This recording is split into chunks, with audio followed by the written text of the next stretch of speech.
She didn't stumble. She didn't cry. Princess Charlotte stood in the Queen's dress, and every head of state in the room turned to watch her. Until Camilla did the unthinkable. She sent her daughter forward, smiling, pretending to help, and tore that dress open in front of everyone. Silk ripped, cameras froze. But the guard, before anyone else moved, before her father could speak, before her mother could reach her, he took off his tunic, covered her body, and turned to face the one person no one else dared confront, Camilla. And when she called it a wardrobe mishap, when she blamed Charlotte for being too sensitive, the guard said just one sentence and told the entire world where the real disgrace stood. But before we show you what he said to her face and how Charlotte broke down in front of a silent room, drop a comment telling us which country you're watching from, tap like, hit subscribe, and turn on that bell icon key. Because what happened next wasn't royal, it was righteous. And this time, the red uniform didn't salute, it shielded.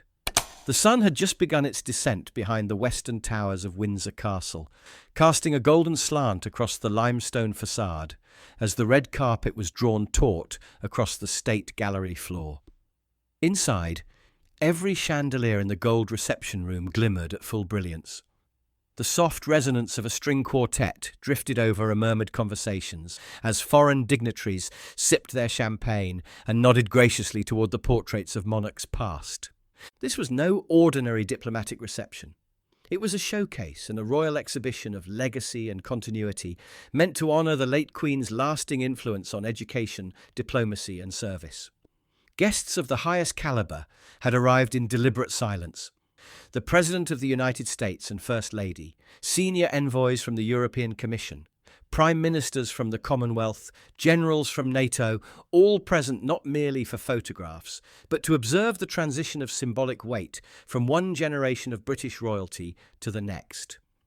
At the centre of the whirlwind stood Queen Camilla, cloaked in a deep burgundy coat dress with gold piping, each gesture rehearsed and precise.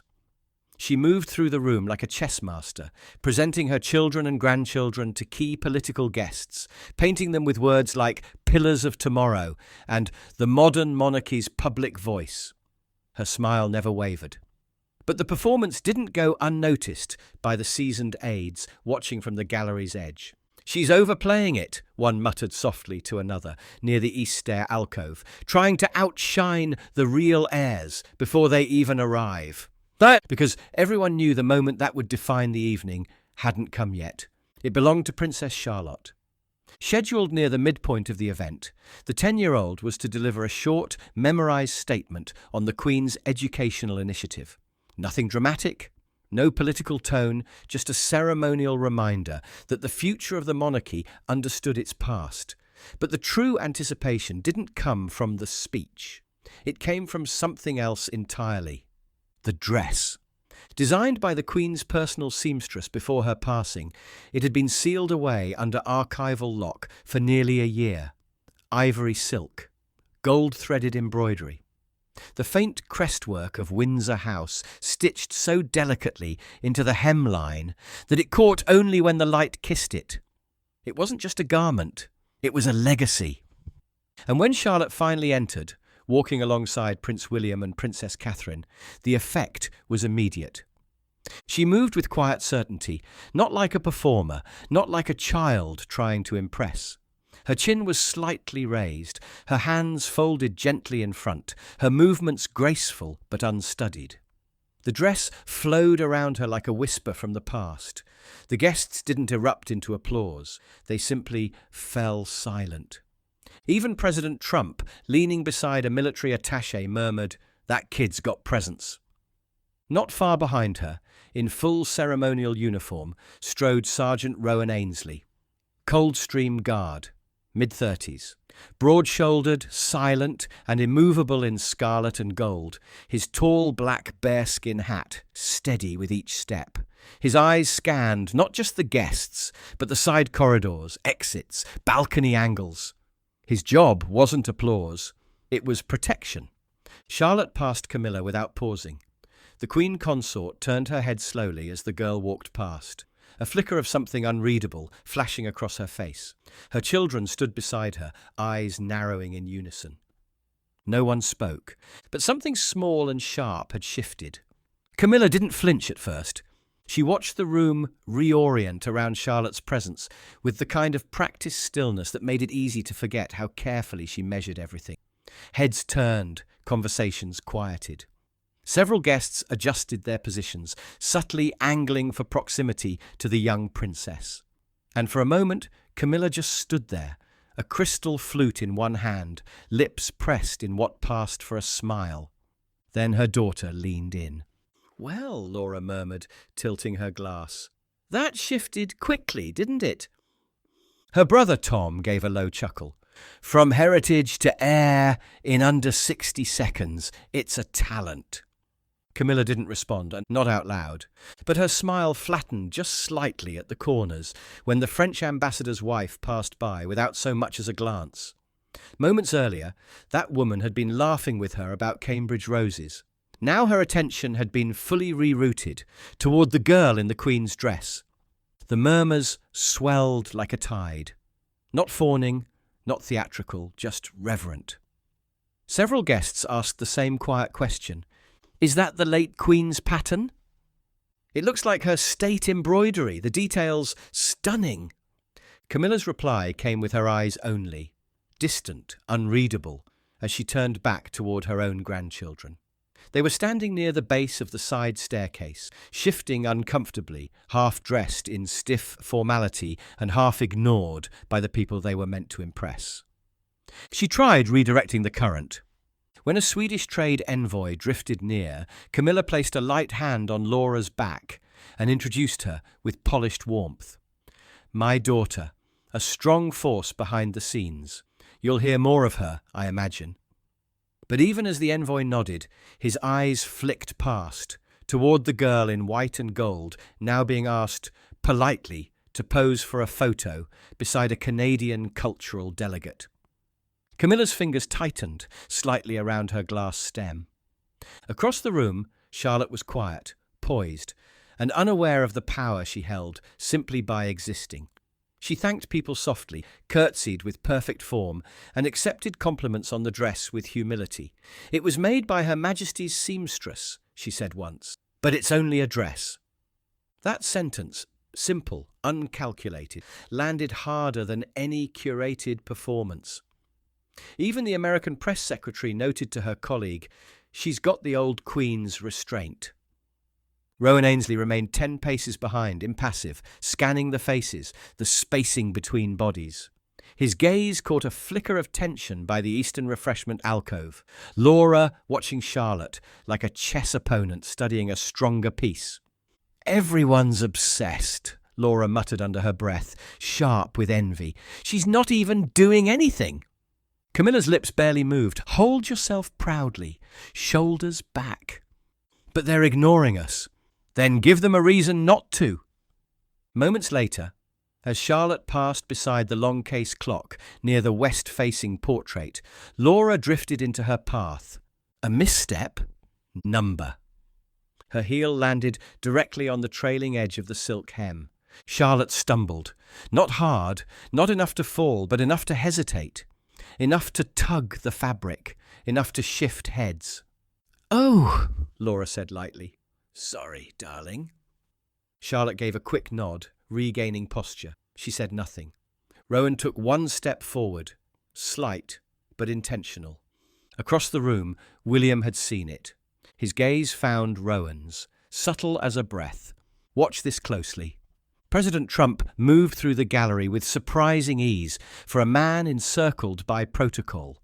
His dark blue overcoat hung open beneath the grand chandelier light, and the First Lady remained close beside him, offering a practiced smile at each new face.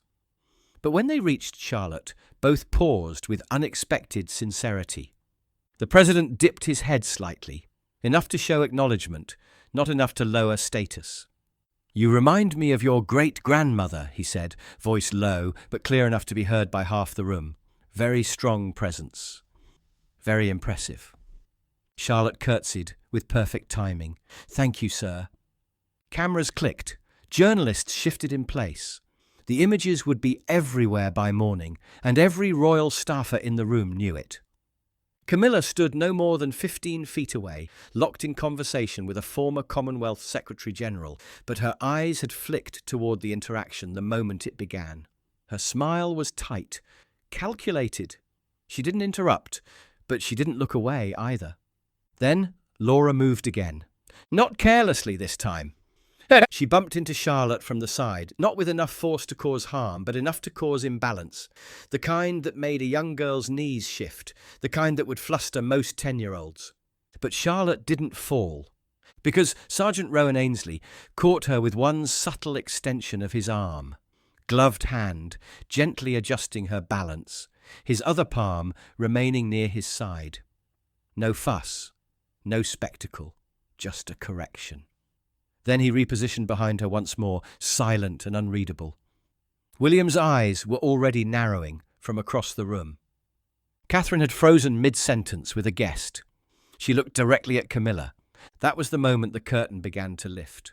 Camilla approached, posture elegant, tone syruped with diplomatic warmth. "Charlotte, darling," she said, loud enough to draw peripheral attention. "The dress is quite grand, isn't it? Perhaps too grand for a child." Charlotte blinked, glancing down at the silk. "It was made for me before Her Majesty passed," she said. "It's very special."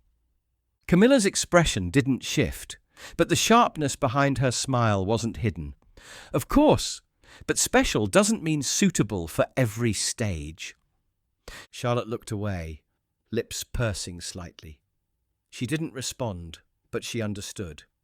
Rowan repositioned again, now subtly placing his stance between the Queen Consort's grandchildren and the princess. The room's atmosphere shifted again. Guests nearby began to notice the undercurrent, soft looks, shuffled glances. One Canadian diplomat leaned toward his wife. "Did you catch that?" And then the event hostess raised her voice gently from the far end of the hall.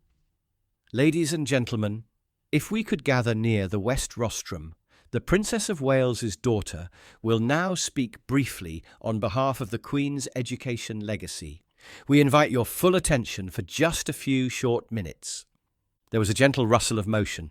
Guests moved respectfully. Press cameras repositioned. The light was softened over the podium space. All eyes turned to Charlotte. Camilla didn't follow. Her lines stiffened. Laura whispered, "She's going to ruin it." Tom muttered, "Unless someone gets ahead of her." Rowan's head turned slowly, not all the way, just enough to see the cluster behind him begin to tighten. Something was coming. The west side of the gold reception room glowed with soft amber light as guests settled before the small podium. The orchestra quieted, cameras lowered respectfully.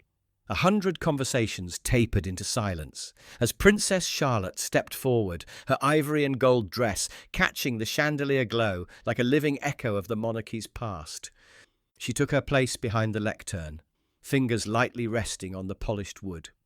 Rowan Ainsley stood precisely 2 steps behind and to her right, a silent crimson pillar under the ceremonial spotlight. Charlotte inhaled once, steady and composed. "When Her Majesty began the Youth Legacy Initiative," she began, voice soft but remarkably clear, "she believed that every child should have the chance to learn, grow, and be seen." Her words floated across the hall, unforced, measured, more confident than a child her age had any right to sound. Guests leaned in, expressions softening. Several aides exchanged quick glances of admiration. Even the American delegation nodded quietly. Charlotte continued, unaware of the growing tension behind her. "She taught us that service is not about power, but about kindness, and that the future—" "She thinks she's already queen," Laura muttered sharply under her breath. Camilla didn't hush her daughter. If anything, her gaze sharpened.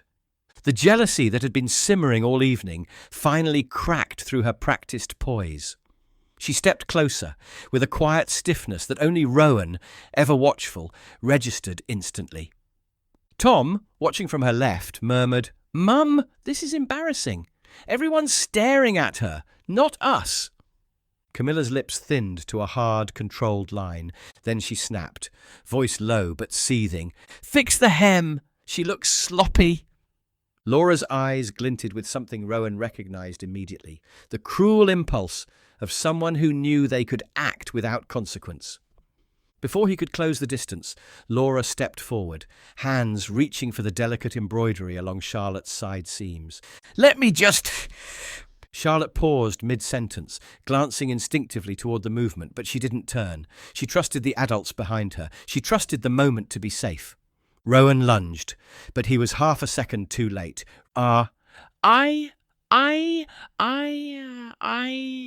P. The tear sliced through the room like a blade. A violent, sickening sound. Silk ripping down its side, from under Charlotte's arm to the line of her hip. The dress split open in a jagged tear, the ivory fabric collapsing in a ruin of gold-threaded embroidery. Charlotte froze, her breath caught. A 10-year-old child, suddenly exposed under diplomatic lighting, in front of foreign presidents, generals, prime ministers and cameras, faces dropped, mouths opened in horror. The First Lady gasped. A European envoy stumbled a step back. Even President Trump muttered, stunned, "What the hell?" Charlotte's hands flew to her side, trying desperately to cover herself. Her cheeks flushed deep red, her eyes widened in terror as the humiliation crashed into her all at once. Laura stepped back with a theatrical gasp. "Oh, it just tore!" Camilla's expression didn't match the shock around her. Her face was still, too still. A blank facade over something far more intentional. Charlotte's trembling began almost instantly. Her breathing fractured into small panicked bursts as the world stared back at her, an entire hall watching her struggle to hold the pieces of her dignity together. And Rowan Ainsley moved. Not slowly, not ceremonially. He moved like a soldier who'd just heard a grenade pin drop. Sergeant Rowan Ainsley didn't break stride. The second the dress tore, the second the fabric screamed apart and silence cracked through the reception hall, he moved. There was no hesitation, no overreaction, just a practiced, lightning-precise motion drilled into him over 2 decades of service. His gloved hands unfastened the front of his scarlet tunic mid-stride. In a single fluid arc, he stepped in front of Princess Charlotte, lowered himself to her trembling height, and wrapped the heavy wool coat around her like armour. From the ballroom's marble, it looked almost choreographed, a towering figure in red descending like a shield, enveloping the child as the room stood frozen. Charlotte was shaking uncontrollably. Her hands had been trying to cover the torn seams, but now they clutched the inner lining of Rowan's uniform with white-knuckled desperation. Her small fingers curled into the lapel near his collar, as if anchoring herself to something real. "Mom," he said quietly, eyes forward, body between her and the crowd. "You're all right. I've got you." She didn't respond. Her mouth opened, but no sound came. Across the room, the First Lady turned away instinctively, raising a hand to shield her gaze. A senior German delegate removed his glasses, pressing his thumb and forefinger against the bridge of his nose in disbelief. One French official muttered something beneath his breath that did not need translation. Camilla's voice cut through the moment. "Oh, for heaven's sake," she snapped from behind the stunned guests. "It was only a tear. She should know how to handle a minor wardrobe mishap." The temperature in the room seemed to drop. Charlotte flinched at the sound. Her fingers tightened on the tunic. Even Trump, standing square with folded arms now, muttered under his breath, "That wasn't a mishap. That was disgraceful." William and Catherine were already moving, both breaking the ceremonial rhythm as they made their way toward their daughter. But Rowan's stance didn't shift. "No one comes near her right now," he said. Not loud, not aggressive, but with the kind of command that quieted even a room of heads of state. He didn't raise a hand. He didn't draw a weapon. He simply widened his stance, keeping Charlotte behind him, wrapped in the red wool of a guard who no longer saw cameras, diplomats, or hierarchy. He only saw a child. Charlotte's breathing had gone shallow again, small, panicked inhales that weren't reaching deep enough. Her lips trembled. Her face was burning with humiliation. The aide approached gently, voice low. "Ma'am, Princess, try to breathe with me. Just follow my voice." But Charlotte was frozen. Her knees buckled slightly, her weight leaning further into Rowan's side. He shifted without strain, adjusting so she remained supported. Above them, guests had begun backing away. The orchestral musicians had stopped playing entirely. Aides whispered into radios. Security at the side doors stood uncertain, not because they didn't know what to do, but because they'd never seen anything like this happen in public view. The cameras had stopped flashing, but the damage had already burned itself into 100 private memories. And as Rowan stood over her, silent, unmoving, steady, the entire hall bore witness to the image that would never be printed, but never be forgotten. A child humiliated, and a guard who gave her back her dignity without asking permission. Camilla was already moving forward, not rushed, not worried, just deliberate. Her heels clicked evenly against the parquet floor as she approached the centre of the silence she had created. Her expression was unchanged. Jaw high, mouth tight, eyes hard with disapproval rather than concern. She stopped a few feet from Rowan Ainsley. "Sergeant," she said sharply, "remove your coat from her. She does not need theatrics." Rowan didn't blink. He didn't step aside. He didn't even turn fully toward her. His body remained angled between the Queen Consort and the 10-year-old girl still trembling under the thick scarlet wool. "She is a child," he said quietly, "and she's just been exposed in front of 400 people." Camilla exhaled through her nose, voice sharpening. "Because she can't hold her stance properly. My daughter was assisting her." "She tore the dress," Rowan replied. The words were flat, factual, no embellishment. Several guests flinched at the bluntness. Charlotte let out a small, broken sob, half muffled against Rowan's chest, her fists tightening in the wool. Catherine reached them seconds later and dropped to her knees, wrapping her arms around her daughter without a word. Charlotte collapsed into her without hesitation. William arrived just behind, his expression unreadable but rigid with fury. Camilla's voice rose slightly now, tinged with performative concern. "She's overreacting. The girl is too sensitive. She embarrassed the crown by collapsing like this. You are indulging her." Rowan stepped forward, shielding both mother and daughter now. He didn't shout. He didn't shake. He simply said, in a voice like the weight of stone, "You embarrassed the crown the moment you tore the dress the Queen made for her." A wave passed through the room. Even staff who had remained still began to shift uncomfortably. Foreign dignitaries turned fully now, not pretending anymore. The gravity had shifted. This wasn't a family dispute. This was something else, a reckoning without raised voices. Camilla's eyes widened, not in shock, but disbelief. "You forget your place," she hissed.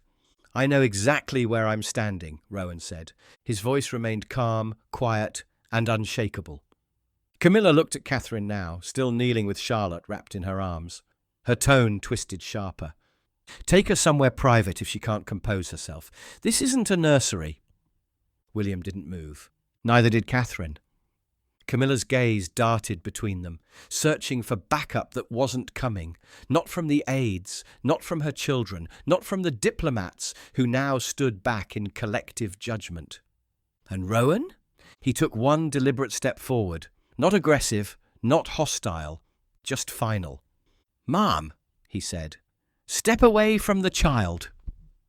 It wasn't a request, and for the first time all evening Camilla realized she was outnumbered, not by weapons, not by titles, but by silence, by witnesses, by one Coldstream guard who refused to look away. Prince William stood still for only 2 seconds, long enough to see his daughter, shaking, red-faced, clutching the guard's tunic like her skin had been peeled away, long enough to see Catherine holding her close, whispering words he couldn't hear, and long enough to catch the exact angle of Camilla's head as she turned toward him, expecting the palace to absorb the damage. He stepped forward, not with aggression, but finality. His voice landed like a gavel. "Did your daughter just expose mine at a state event?" Camilla's expression flickered. She pivoted with practiced grace, already preparing her answer. "It was an accident," she said, lifting her chin. "She was helping. The hem had come loose. That was no accident," said a voice to her left. It wasn't British. It was American. President Trump's tone was calm but unambiguous. His arms were crossed. He wasn't performing for cameras. They weren't flashing anymore. He was simply stating some fact. "I watched her grab the seam and yank," he said, gesturing toward Laura. "Kid was mid-sentence. That wasn't helping." A ripple passed through the front row. 2 ambassadors, one from Canada, one from Ghana, nodded in solemn agreement. "I saw it too," the Canadian added. "It was deliberate." Camilla's composure cracked. Her eyes flicked to the witnesses, then to her children, who now stood stiffly near the side pillar, Laura looking pale, Tom swallowing hard. She turned back to William, trying to reclaim the frame. "You're overreacting." "No," he cut in, voice quieter now, deadlier. "I'm reacting. As a father. And as the Prince of Wales." He turned to the steward nearest the side corridor. "Escort the Queen Consort and her family out. Separate exit. No press corridor. Effective immediately." There was a stunned beat of silence. Then gasps. Soft ones. Audible but restrained. The kind that travel between military attachés and diplomats who know protocol has just shattered. Camilla's jaw dropped. "You are not dismissing me in front of—" William's voice remained flat. "You humiliated a child, my child, in front of the world." Security didn't hesitate. 2 palace stewards, senior ones, approached from either side of Camilla. No handcuffs, no shouting, just silent, irreversible motion. Laura's face contorted with confusion. "Mum!" Tom tried to step in. "This is ridiculous. We didn't mean—" "No one asked if you meant it," said the Ghanaian envoy bluntly. "We saw it." Camilla tried to speak again, but the words didn't form. The aides flanking her gently guided her toward the western corridor, not the one used for official departures, the one reserved for personnel removals, quiet, discreet, permanent. Catherine didn't look at her once. Charlotte was still pressed against her mother's side, her face buried, but her eyes had stopped leaking. She was listening now, breathing slower. "And Rowan?" He hadn't moved, still standing between the child and the woman who tried to strip her dignity before the world. The ornate reception room remained hushed long after Camilla's exit. No music returned. No conversation resumed. What had once been a ceremonial showcase now felt like a sealed crime scene, one no one dared speak about, but no one could unsee. Charlotte had been escorted into a side vestibule off the main hall, her mother never letting go of her hand. Catherine's composure remained outwardly intact, but her hand never once left her daughter's shoulder. The wool of Rowan's tunic was still wrapped around Charlotte like a second skin. Behind them, Sergeant Rowan Ainsley followed in silence. His uniform shirt beneath the tunic lining was pressed but sweat-darkened from adrenaline. He walked 3 paces back, not out of deference but vigilance. Inside the small antechamber, a royal aide appeared with a navy blue ceremonial cloak, satin-lined, designed for indoor recovery between engagements. Another carried water. A seamstress stood behind them with a repair case, but she didn't step forward. Catherine lifted the wool coat slowly from Charlotte's frame, careful not to disturb the moment of calm she'd finally reclaimed. "Deep breaths, sweetheart," she whispered. "You're doing brilliantly." Charlotte nodded faintly, still silent. Her eyes were red, but they no longer darted around the room. She was somewhere safe now, somewhere unseen. William entered quietly, face still tight, jaw clenched in a way that made the lines in his cheeks look deeper than usual. "Did you see everything?" he asked Rowan without looking away from his daughter. "Yes, sir," Rowan answered. "The action was intentional. Dress was gripped by both seams. Deliberate pull. Maximum visibility." William gave the kind of nod that meant a report would follow, not a conversation. "You'll document all of it," he said, "every second. I want timestamps, angle of motion, positioning, and every witness statement confirmed in writing." "I've already instructed security to begin," Rowan replied. There was no ceremony to the exchange, no performance for press, just quiet gravity. An American aide hovered at the doorway, glancing toward William for permission. "Mr. President asked me to convey. He sends his regards to the young princess. Said it was hard to watch. He was impressed with how she stood her ground." William nodded once. "Tell him thank you." The aide slipped away. Not a single guest attempted to resume the event. Those who remained inside the main hall stood in small, muted groups, heads bowed, hands clasped in front, speaking only when absolutely necessary. No gossip, no speculation, just respectful distance. Across the palace's private corridor, the press secretary was on a silent call with the royal comms team. No statement, no denial, no optics salvage. You tell them the palace won't be commenting and let the silence speak. Because everyone who had been there already knew. The corridor beyond the antechamber had been cleared. No aides lingered. No guests strayed. The diplomatic silence extended here like an invisible veil, protecting what had just unravelled in the reception hall. Charlotte walked quietly beside her mother now, a soft navy ceremonial cloak draped over her shoulders, the ivory of the torn dress hidden beneath its folds. Her hair had been rebraided into a simple tie. Her eyes were no longer red, but they hadn't quite cleared either. She didn't speak. Catherine didn't push.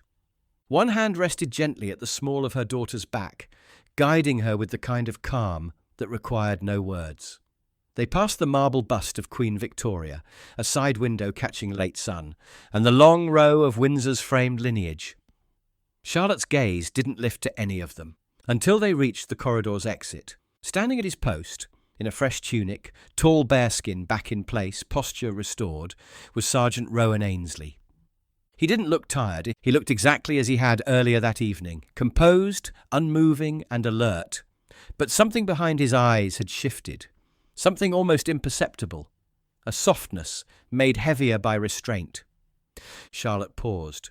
Catherine stopped with her, silently granting space. The young princess turned slightly, lifting her eyes. Her fingers clutched the cloak's inner seam, and for a moment she just looked at him, not as a royal, not as a child, as someone who had seen the worst happen in a moment where she was supposed to be safe, and saw the first person who had made her feel like she still was. "Thank you," she whispered. The words weren't loud. They didn't need to be.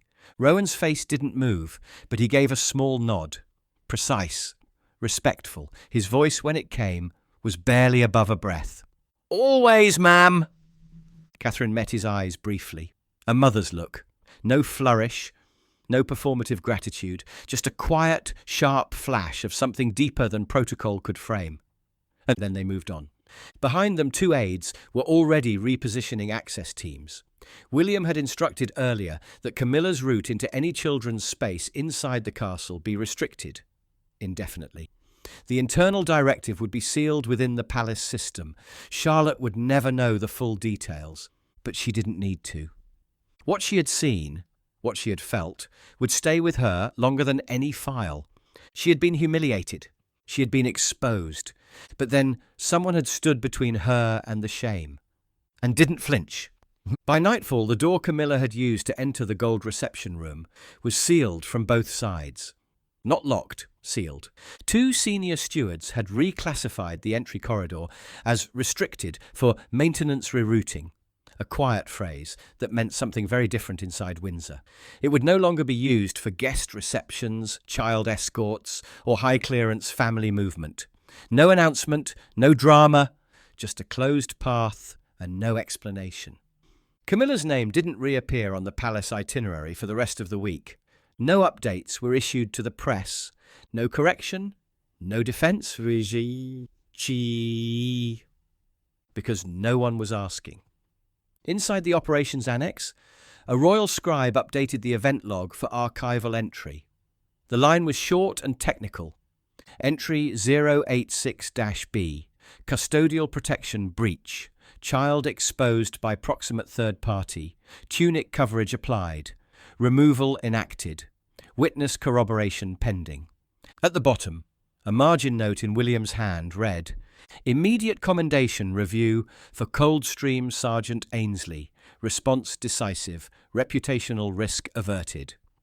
But Rowan Ainsley didn't read that. He was back at his post. Same corridor, same boots, a new coat.